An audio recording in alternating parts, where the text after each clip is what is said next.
se cache-t-il? Bonjour tout le monde, bienvenue dans ce 4e épisode de Storytime et tout de suite, générique.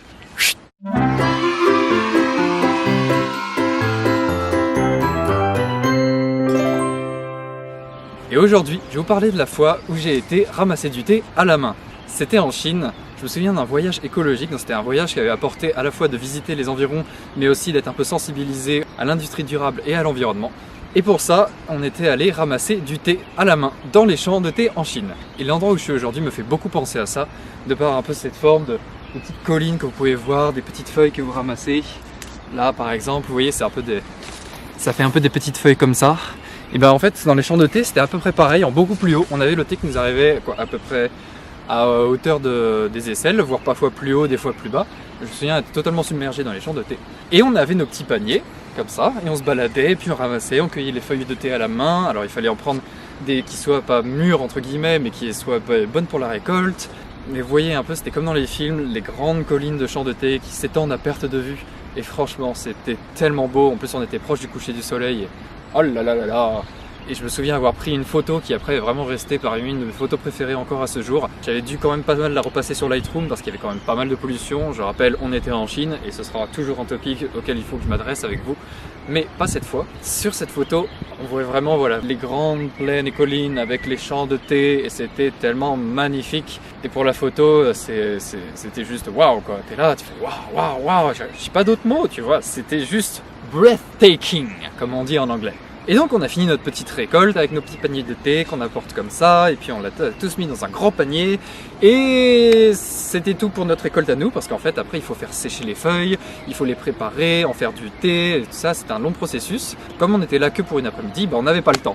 Donc ce qui s'est passé, c'est qu'on a rendu notre récolte, et après on a profité de la récolte d'autres touristes qui étaient passés là avant nous.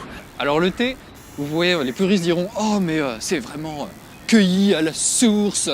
Sans moi ces feuilles, ça c'est de la vraie Chine. Étant absolument pas connaisseur, moi mon thé c'est vraiment le truc basique, le thé vert acheté en supermarché. Je n'y connaissais rien. J'aimerais pouvoir dire que on sentait vraiment les racines, c'était incroyable, mais c'était pas très bon. Enfin, avis personnel, vraiment, les autres avaient l'air d'adorer ça, et moi j'ai un peu amer, un peu trop fort en fait. Il faut vraiment que je m'en tienne à mon petit thé de commerce, je pense. Mais rien que pour l'expérience, c'est vraiment quelque chose de très intéressant. Et ce même jour, on était aussi allé récupérer du bambou dans la forêt. Donc on avait une petite machette qu'on emportait avec nous sur notre épaule dans la forêt de bambou. Alors attention, c'est pas juste la forêt de bambou un peu comme ça avec les petits pandas, machin. Non, non, c'est une forêt de bambou où les bambous appartiennent à des personnes, à des familles qui après les cultivaient sur plusieurs générations. Donc peut-être pas des générations, mais en tout cas sur plusieurs années, parce que c'est vrai que le bambou est quelque chose qui pousse très vite. Et les forêts de bambou, c'est vraiment magnifique. Alors c'est la seule où j'ai jamais été de ma vie, mais c'était très marquant parce que voilà, les forêts de bambou, c'est la Chine, c'est ce que j'attendais depuis un moment. Et là, on se retrouve dans ces grandes forêts de bambou, des arbres immenses, et même moi, qui au haut de mes 1m90, me sentais quand même assez ridicule. Donc franchement, c'est vous dire à quel point c'est... Et donc on arrive, on avait un guide qui parlait ni anglais, ni français, ni quoi que ce soit, juste mandarin.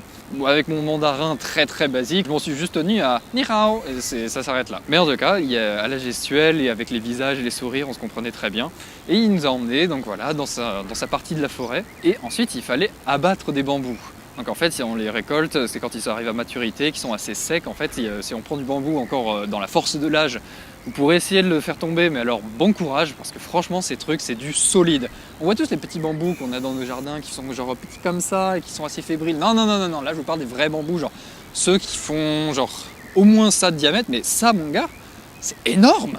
T'as un truc comme ça, je te jure, tu pourrais foncer le plaquage, tu vas juste te ruiner une épaule parce que le machin ne bougera pas. C'est ultra solide et c'est d'ailleurs pour ça qu'on s'en sert beaucoup là-bas pour faire des meubles, pour faire pas mal de constructions, des échafaudages aussi. Dans les rues, les échafaudages en fer, ils connaissent pas, tout est en bambou. C'est à voir. Et donc, on va chercher nos bambous, on est là, il nous dit voilà, celui-là, là, il a l'air pas mal avec ses mains comme ça parce qu'on comprend toujours rien, mais il fait celui-là. Donc hop, il nous montre comment, vous prenez notre petite machette et vous mettez des grands coups comme ça, tchac, et vous faites le tour, tchac, tchac, tchac, tchac, tchac. Et une fois que vous avez mis plein de petits coups, vous sentez que vous avez quand même pas mal attaqué l'écorce. Et là, le petit bambou. Vous le faites tomber, mais alors quand vous le faites tomber, c'est vraiment un gros truc, parce que je rappelle, le bambou peut faire jusqu'à 25-30 mètres. Peut-être pas 30, mais ouais, 15-20 mètres facilement. Et après, vous faites des plus petits morceaux, et hop, sur l'épaule, comme ça, donc on a 4-5 bambous, et on se balade comme ça, avec nos trucs sur l'épaule. Wow, wow, fais gaffe. Hop. Excuse-moi.